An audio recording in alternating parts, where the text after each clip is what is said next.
Balatan ko na, oh. Tingnan nyo, gaano ka pula yung wire nyo. Yan, pulang-pula, di ba, oh? Oh. Tapos, ang kapal ng laman nyo, oh. Hindi talaga basta-basta mapipigtas ito. Yan, oh. Bukod sa makapal yung laman, tapos yung hibla ng strand ng wire nya is makakapal talaga siya. Oh. Ganun kaganda itong Magix 1.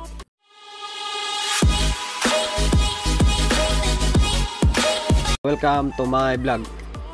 Yun, for today's video, eto, medyo makalat tayo. Dito ako ngayon sa bahay.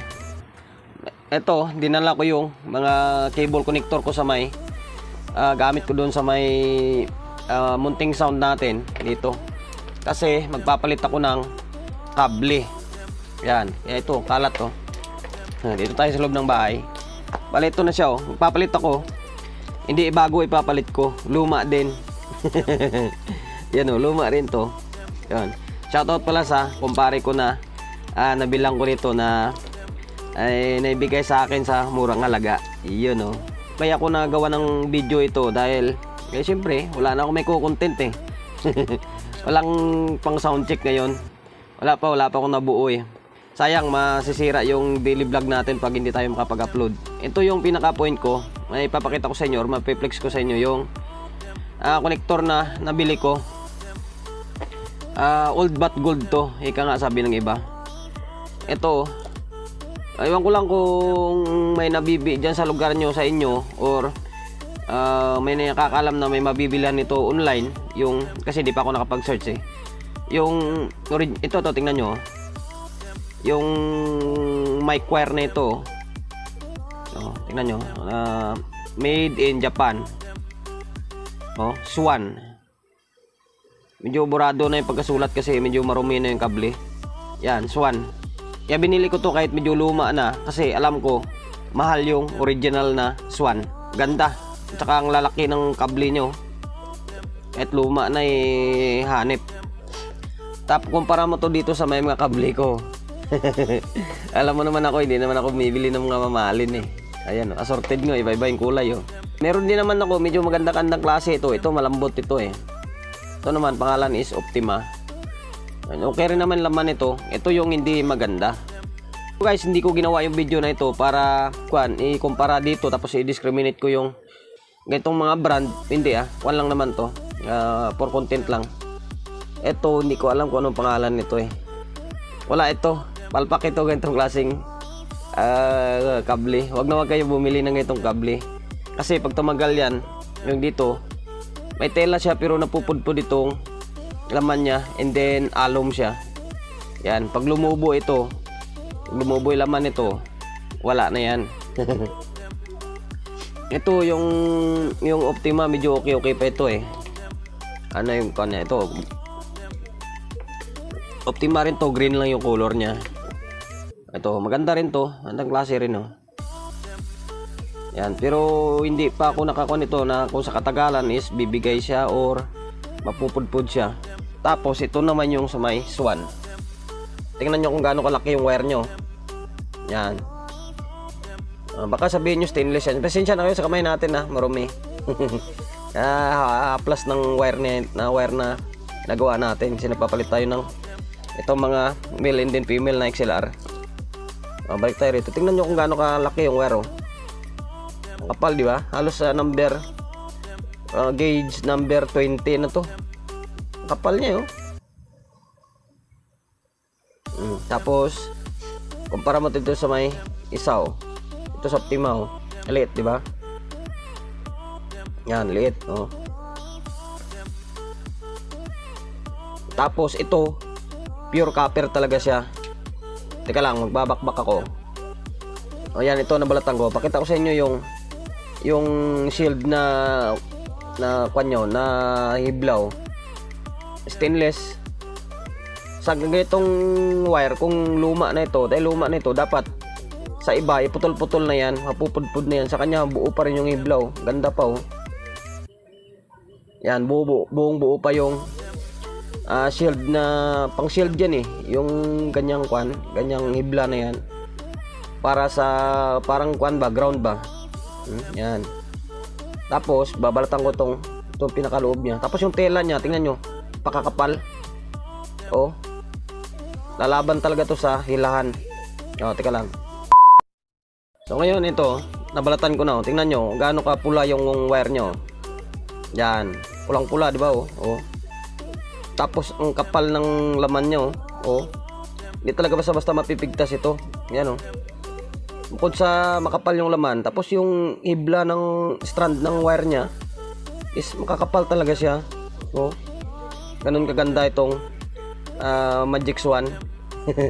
Yan o, kasulat talaga o, Japan o. Yan. O, tingnan nyo nga, dumi na niya o. Kasi nga, ginagamit daw dati to. Alam ko, di lang ako sure eh. Pero, yung galing sa mga sound din ito. Kasama nun yun, yung ampli na yun o. Yan, yung mga nakailira na yan. Binili ko rin yan. Kasama yan dito. Yung brand dyan is University Sound. Yan, University Sound yung brand lang ito. Pakita ko sa inyo. Para may... Yan, yan o. Yan, kasama nyan. May mga mixer pa ito. Mixer. Tapos yung tweeter. Meron pa nga dito si pare o. Hindi pa nga nabayaran ito eh. Ito, tweeter na yan o. Yan, kasama yan. Yung mga sound nyan. Ito naman yung kable na to. Ginagamit nila ito sa may mic. Yang tibay. Yan ang ganyo ko. Kaya sabi ko, imbis na bumili ako ng, kasi balak ko naman talaga bumili ng bagong mga wire nito. Ito na binili ko. Kahit luma, basta original is para sa akin good yan. Maganda. Kumpara mo sa wire oh. Kahit yung wire nila oh. Diamak na makapal talaga yung sa Swan oh. Oh. Diba? Ang ganda, angas. Lalaban to sa hilaan. Ang problema, yung XLR natin, yung male and female, hindi original. Broadway, okay naman yung Broadway oh. Yan, Broadway itong gamit ko. Ito lang yung hindi maganda. Yan, sabi ko nga sa inyo, hindi naman ako wala akong budget para sa mga branded. Ito nga Swan to, pero luma na eh. Ayun, saan pa ba? Ito naman sa Optima ito. Itong Optima na to, okay rin naman to. Sarap din to hinangin. Ang problema, pag nahinang mo na tapos hindi na ulit parang palyado yung hinang mo, hindi ganun kaganda yung kapit niya. Ito, sarap ikuan ito, sarap nito hinangin. Sana ba? May sample ako dito kanina. Ayan oh, tingnan nyo oh. Kaganda niya, sarap niya hinangin. So ayan, comment kayo dyan sa may comment section sa mga nakagamit nito. Ano bang quality ng Swan? Matibay ba? Pang matagalan ba talaga siya? Ito, lalong ito talaga oh. Pag bumubukol-bukol na yung katawan niyan, sigurado nag-aagnas na yung nag-uumido na yung laman niyan. Yan na yung senyales na magkakaroon na ng putol-putol yan. Magugulat kayo minsan yung sound nyo is pawala-wala yung sound, yung tunog dahil sa kable na ito. Wala na, ganyo kasi pag mga hindi ka talaga mangilates, magtingin ka lang sa kulay. Maganda kasi siya oh, ganda ng kulay oh. Yan, dadali ka talaga, bibili ka ng ganito. Tapos ano ba bang mga brand ko rito? Na dalawa lang eh, itong blue tsaka puro Optima to eh. Blue tsaka green. Masarap din, maganda rin tong Optima kasi malambot siya oh. Malambot, and then doble rin yung niyan. May din siya, may tela rin. Tapos basta malambot yung niya, yung mga strand niya. Katulad ganito, matigas oh. Matigas to. Yan yung indikasyon na di maganda. Eto, lambot din oh, lambot nyo. 'Di ba yung wire pag matagal siya na expire yung parang puti sa loob. Tapos lulutong 'yan, matigas na ganyan. Yan, masisira na 'yan. Ito, lambot pa oh. Dito nga, titigas dito. Papalit lang ako ng tong kable natin para i-set up ko ulit yung unit ko sa my shop. Tagal na hindi nagagamit, puro na lang sound check ko is yung ibang unit. Ito pa, may tira. Basta may isang rolyo pa to sa may sa shop, siguro mga 20 meters or ganun yung nabili ko kay pare. Kasi dalawang putol eh. Ito, mga isang putol ito. Sakto to sa mga ampli, then mga processor ko. Sayang. Sayang. Tapos ito pangkuan na lang to, pang reserba. Or minsan kasi may naghahanap sa akin, kaso lang ito mga maiksi na.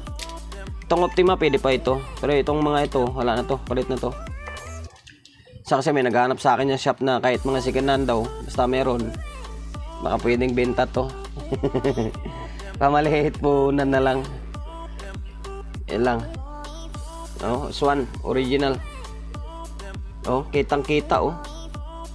Nilaw talaga yung pagkatanso niya. So, yun lang guys, hanggang dito na lang. Meron na tayong may content. Abang-abang na lang sa mga nagdala ng unit sa may shop ko. Pasensya na kayo. Basta naka-line up lang yung mga unit natin. Kung sino yung unang pumasok, yun yung unang gawin natin. Basta yung mga naka-line up, abang-abang na lang. Basta lahat. Pipilitin natin gagampanan yung gawain natin. Yan lang, hanggang dito na lang yung walang kwentang video natin. Sakit pa rin lalamunan ko Pinipilit ko lang na gumawa ng vlog para kahit paano may daily vlog tayo. Ayun, sa mga gustong magpapa-repair along sa Oyo, Quezon City, number 41, Don Julio Gregorio Street, sa Oyo Road, sa Oyo, Quezon City. Pages natin, sa mga hindi pa nakapag-follow, paki-follow, and then siyempre paki-share ng mga walang kwentang video natin. YouTube channel, sa mga hindi pa nakapag-subscribe, paki-subscribe, like, share, and then siyempre pakit ng bell button sa gilid para updated tayo sa mga susunod na video natin. Ingat, God bless, and then peace sa atin lahat.